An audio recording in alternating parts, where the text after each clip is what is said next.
درود فراوان بچه ها، یه سری تتوهای قدیمی داریم که میخوایم کاورشون کنیم و نگم بعد میخوایم یه کاور نیست در جهانی براتون بزنم. یو ویدیو رو تا آخر ببینید.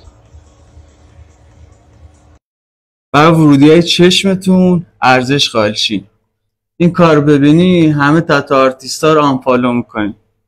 به کار بگیر. یو بچرخ بنز کاوراب بوده، 40 ساعت زمان برده و نیست در جهان ها.